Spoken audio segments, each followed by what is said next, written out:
Ce qui caractérise les associations, c'est qu'en fait, elles arrivent à laisser une place assez importante aux individus pour qu'ils puissent expérimenter et pour qu'ils puissent s'épanouir.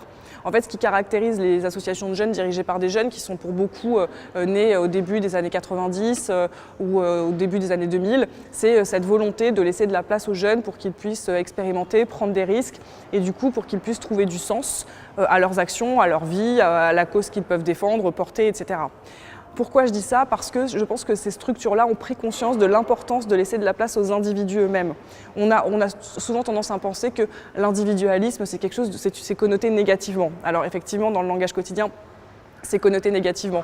D'un point de vue sociologique, l'individualisme, c'est le fait de laisser sa place à chaque individu et de considérer que chaque individu, en dehors de ses appartenances sociales, a une expression, a un discours, a des choses à dire et peut les porter lui-même.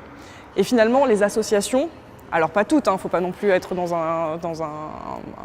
quelque chose d'idéalisé, mais les associations de jeunes dirigées par des jeunes, pour ce que je connais, elles arrivent à laisser cette place-là aux individus pour qu'ils puissent contribuer, prendre des décisions et trouver une place en fait. On note que les techniciens, justement, sont de plus en plus sensibilisés, voire de plus en plus formés pour une partie d'entre eux, aux questions qui relèvent de comment est-ce qu'on prend finalement en compte les innovations démocratiques et l'activité démocratique un peu nouvelle, dans ses formes nouvelles.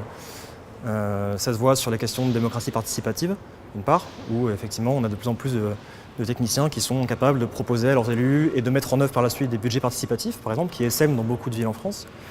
Et sur un deuxième plan, de manière un peu plus récente, encore un peu marginale peut-être, mais ça c'est en train de prendre petit à petit, autour de la question de design de politique publique, c'est-à-dire comment est-ce qu'on fait en sorte de mieux prendre en compte le citoyen en tant qu'usager des politiques publiques et comment est-ce qu'on remet les citoyens au centre de la fabrique des politiques publiques.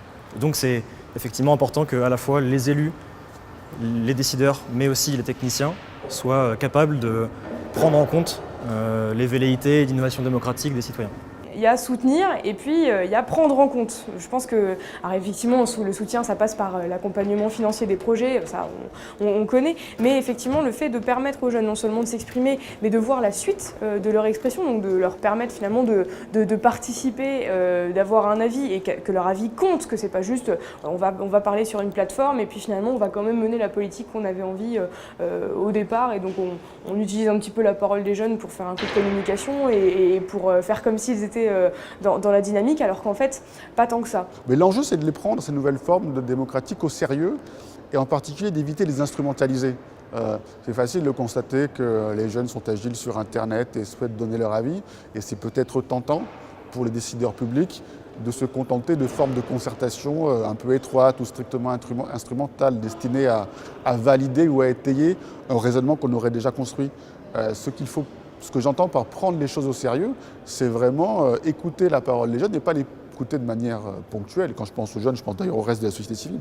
Écouter vraiment et construire un dialogue qui soit un dialogue continu, donc un dialogue structuré entre les pouvoirs publics et la société civile. C'est ce qu'on appelle au niveau européen le dialogue structuré, qui permet de construire justement et d'associer étroitement en réalité la société civile organisée, notamment les associations de jeunes et de jeunesse, les associer à la décision publique. On ne demande pas un oui ou un non, il ne s'agit pas de se rabattre sur des questions qui sont trop binaires, mais justement d'avoir un dialogue qui soit continu et si possible permanent avec les jeunes.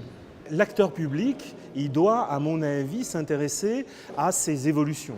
Il doit être en prise, il ne doit pas les refuser comme une forme de déni de leur propre légitimité. Personne ne veut se débarrasser aujourd'hui de l'élection ni des représentants. Ça reste la moins mauvaise des solutions dans l'univers des possibles en politique. Personne ne veut leur disparition.